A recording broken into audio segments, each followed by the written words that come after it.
اور اعتکاف کسی جگہ ثواب کی نیت سے بیٹھنا صرف اللہ تعالیٰ ہی کے لیے مخصوص ہے۔ اور اللہ تعالیٰ قرآن میں فرماتا ہے، اور ہم نے ابراہیم اور اسماعیل علیہ السلام کو تاکید کی تھی کہ میرے اس گھر کو طواف، اعتکاف، رکوع اور سجدہ کرنے والوں کے لیے پاک و صاف رکھو۔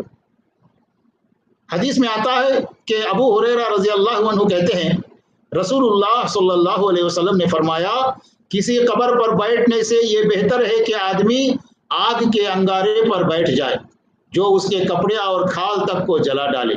قبر پر بیٹھنا، اس پر لیٹ جانا، تو یہ جو ہے یہ غیر اخلاقی ہے۔ اور اس حدیث میں رسول اللہ صلی اللہ علیہ وسلم نے فرمایا کہ کوئی بھی ایسا نہ کرے، قبر پر نہ بیٹھے۔ اور اسی طریقے سے ابو ہریرہ رضی اللہ عنہ کہتے ہیں کہ رسول اللہ صلی اللہ علیہ وسلم نے فرمایا، قیامت اس وقت تک قائم نہیں ہوگی جب تک قبیلے دوست کی عورتوں کی پیٹھیں ذی خلصہ کے گرد طواف نہ کرنے لگی، بخاری اور مسلم۔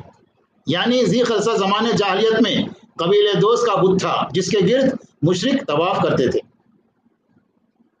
یعنی اس میں مرد عورت سب جو ہے اس میں طواف کرتے تھے۔ تو اس طرح جو ہے زمانے جاہلیت میں وہ لوگ یعنی خبروں کے اور جو ہے یعنی بتوں کے وہ اطراف طواف کرتے تھے۔ نظر و نیاز، منت اور چڑھاوا صرف اللہ تعالیٰ ہی کے نام کا ہونا چاہیے۔ اور اللہ تعالیٰ قرآن میں فرماتا ہے، بے شک اللہ تعالیٰ نے تم پر مردار خون، خنزیر کا گوشت اور وہ چیز جو اللہ تعالیٰ کے علاوہ کسی دوسرے کے نام کر دی جائے حرام کر دیا ہے۔ طارق بن شہاب رضی اللہ عنہ سے روایت ہے کہ رسول اللہ صلی اللہ علیہ وسلم نے فرمایا، ایک آدمی صرف مکھی کی وجہ سے جنت میں چلا گیا اور دوسرا جہنم میں۔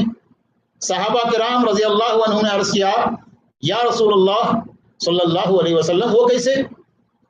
نبی کریم صلی اللہ علیہ وسلم نے فرمایا، دو آدمی ایک قبیلے کے پاس سے گزرے، اس قبیلے کا ایک بت تھا جس پر چڑھاوا چڑھائے بغیر کوئی آدمی وہاں سے نہیں گزر سکتا تھا۔ چنانچہ ان میں سے ایک شخص سے کہا گیا کہ اس بت پر چڑھاوا چڑھاؤ۔ اس نے کہا کہ میرے پاس ایسی کوئی چیز نہیں۔ تو قبیلے کے لوگوں نے کہا، تمہیں چڑھاوا ضرور چڑھانا ہوگا اگرچہ وہ مکھی ہی کیوں نہ ہو۔ مسافر نے مکھی پکڑی اور بت کی نظر